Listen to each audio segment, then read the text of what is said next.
Let me tell you all something right off the bat. When the world wasn't watching, when the spotlight was on someone else, India made a move so bold, so precise, so full of vision that it didn't just turn heads, it spun them right off their axis. This wasn't just another headline. It was a tectonic shift in global strategy. And it didn't only make ripples in Washington or Beijing, it shook boardrooms in London, rattled policy halls in Brussels, and made even the most skeptical nations recalibrate. See, they say the smartest players in the game don't make noise, they move in silence. And baby, India moved like a master chess player with one hand behind its back, calm, composed, calculating, and still knocked the king off the board with a smile that said, "You never saw this coming." Now let me ask you, how many times has India been written off? How many times has the world looked down at its slums and called it backward? How many times have they chuckled at the chaos, mocked its multilingual reality, underestimated the soul of a billion dreams beating in unison? They thought India would remain tangled in its own complexities. They said caste would break it, borders would choke it, religions would divide it. They assumed India would always be too busy cleaning its internal mess to ever become a global player. But while they mocked, India meditated. While they analyzed, India strategized. While they laughed, India learned. And while they underestimated, India evolved. See, when you're watching the wrong screen, the real story happens where the cameras aren't pointed. That's exactly what India did. In the middle of geopolitical theater, while the West was busy spinning in its own web of interventions, proxy wars, and inflation spikes, India dropped a masterstroke that didn't require applause. It required attention. Not because it was loud, but because it was effective. Because it made the world realize they were no longer looking at a player. They were looking at a power. And the reason it hit so hard isn't because the world didn't know India had the muscle. It's because they didn't believe India had the courage to flex it. But courage, grit, perseverance, that's been in India's blood since before the modern world even had maps. You have to understand this wasn't a reaction. This wasn't panic politics or a rushed policy pivot. This was years of planning colliding with the perfect moment. This was what happens when preparation meets purpose. When patience kisses opportunity, when resolve refuses to sleep, India played the long game while others chased headlines. It took its time not because it was slow, but because it was intentional. And when the moment finally came, India didn't just step into it. It owned it like it was born for it. Because it was. Let me break it down for you.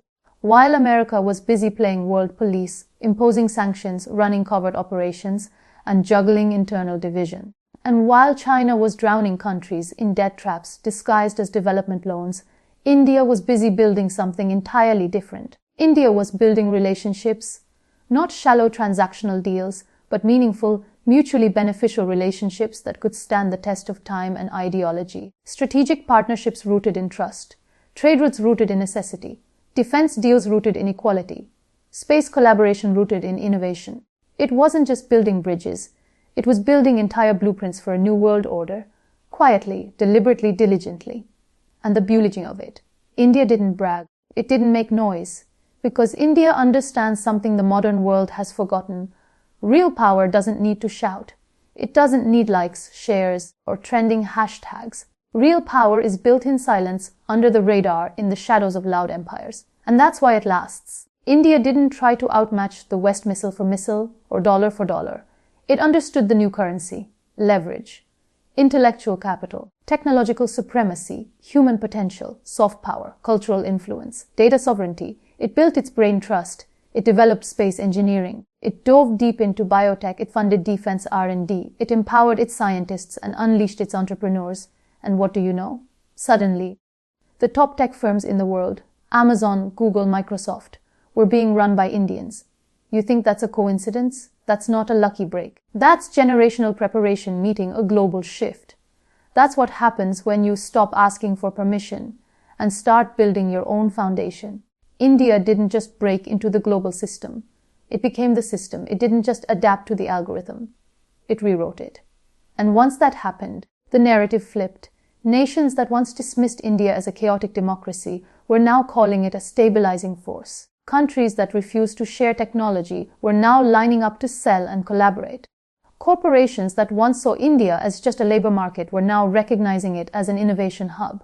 Suddenly, The entire world realized this isn't the India they read about in outdated textbooks. This is a new beast.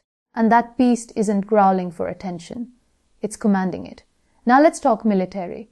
Because for decades, India was painted as a reactive power. But what they didn't see was the slow, quiet transformation happening beneath that label. BrahMos missile deals, domestic fighter jets, drone programs, indigenous aircraft carriers, submarines, anti-satellite weapons, and then came the export push. India didn't just beg for defense tech anymore. It built its own. And now, it's exporting it to the very countries that once refused to sell to it. That's poetic justice. That's strategic revenge. That's power flipping the script. And while all this was happening, India made one of its smartest moves yet. It stopped chasing Western validation. It stopped waiting for applause from the elite press, the think tanks, the Ivy League analysts. It stopped begging for approval and started writing its own playbook. Rejected global narratives that were biased, confronted media that was skewed, and began shaping a discourse that prioritized Indian interests, Indian people, Indian identity. It stopped asking for a seat at the table and said, "We'll build our own damn table." And baby, once you do that, you don't worry about who's sitting where, you host your own summit. While Europe scrambled over gas shortages and America played chess with OP ice, India redefined the energy game. It diversified suppliers, signed oil deals with countries the West boycotted, paid less for more, and kept its economy steady. And that wasn't just economic genius. That was negotiation with dignity. That was strategic autonomy in action. That was a masterclass in energy diplomacy. And don't even get me started on space. Because while the big names were spending billions to get to the moon, India did it on a budget smaller than some Hollywood films. Chandrayaan didn't just land on the moon. It landed India's flag on the map of nations with true cosmic ambition. That wasn't just scientific. It was symbolic. It declared to the world, we're not behind. We're just taking a different route. And sometimes the different road gets you further than the crowded one. But let's zoom out now, the move that shocked the world. It wasn't a flash in the pan. It was decades in the making. It was years of setbacks that became lessons. It was centuries of being underestimated that became fuel. It was a new mindset, a mindset not seeking charity but commanding respect. This isn't the India of the 90s begging for IMF loans.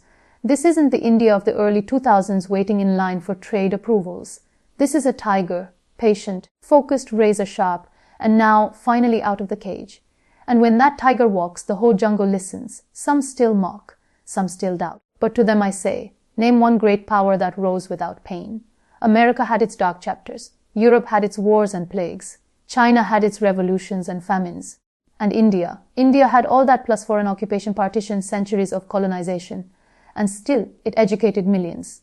Still, it launched moon missions. Still, it became the world's largest democracy. Still, it rose. That's not just resilience. That's legacy. That's legend. And India didn't rise by copying anyone else. It rose by being unapologetically itself. Diverse, vibrant, chaotic, unpredictable, emotional, soulful. That's the very essence of its magic. That's the chaos that births creativity. That's the madness that births innovation. That's the noise that masks a symphony. Every time they mocked, India made a move. Every time they doubted, India delivered. And every time they looked away, India laid another brick in the foundation of its future. And now that future is not knocking on the door, it's kicking it down. The world is watching, stunned, because while they were busy writing India off, India was writing its own destiny. With steel in its backbone, fire in its belly, and clarity in its mind. Because this new India isn't reacting to the world anymore.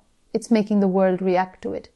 Look at the geopolitical chessboard today. The United States now needs India not as an optional partner, but as a strategic necessity to balance the aggression of China. Russia leans toward India not just because of history, but because of balance. The Middle East is turning to India not out of ideology, but because of India's consistent neutrality, steady diplomacy, and growing economic clout.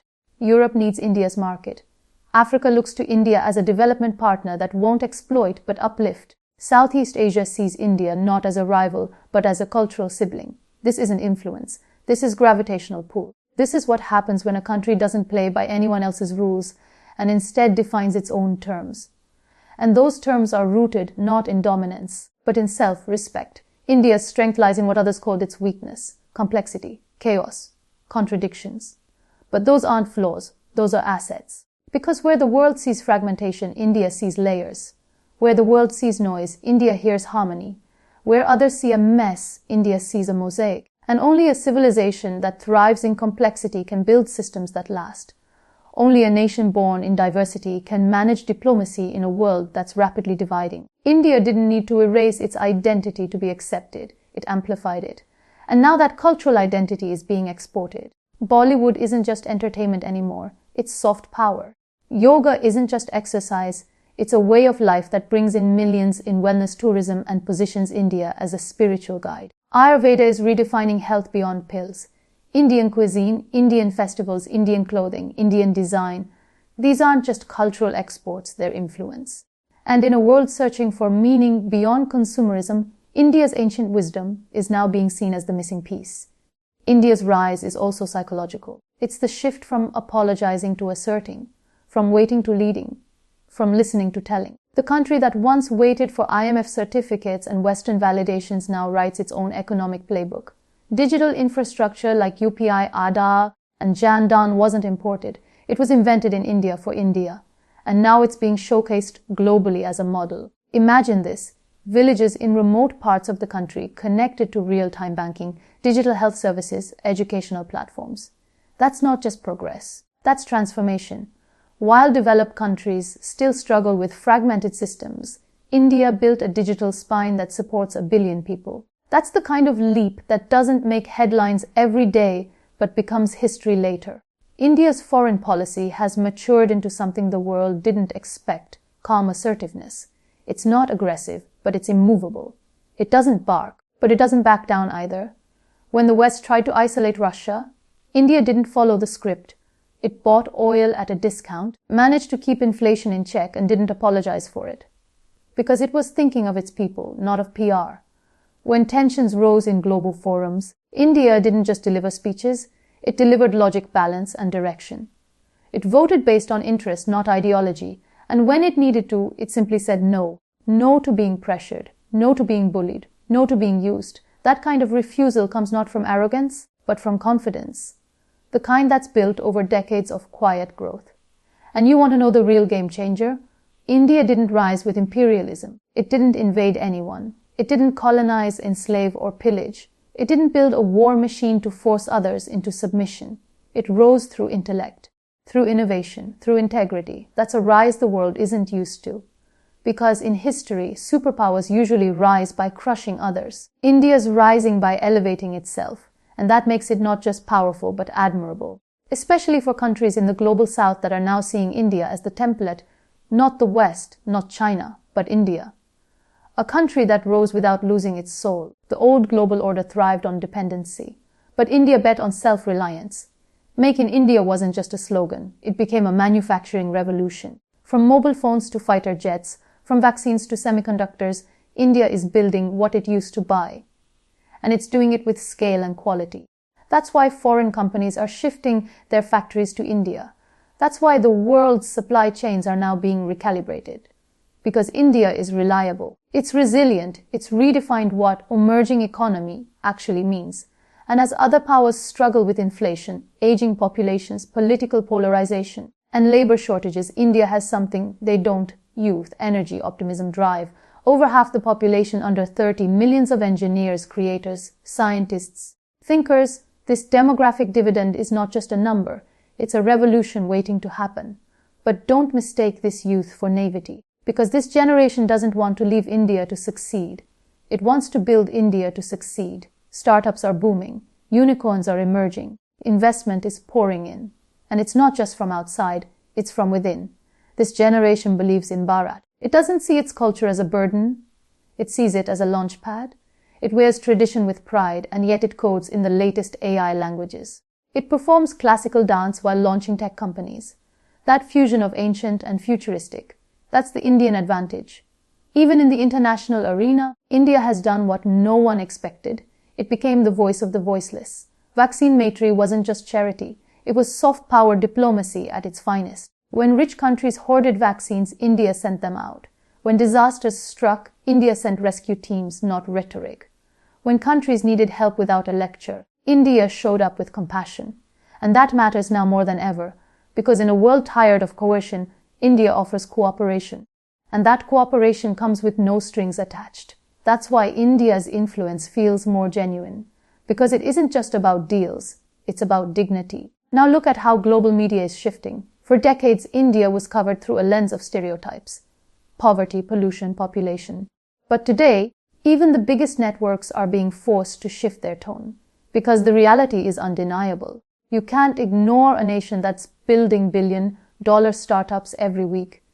You can't mock a country that's landing on the moon's south pole. You can't dismiss a democracy that continues to thrive despite its diversity.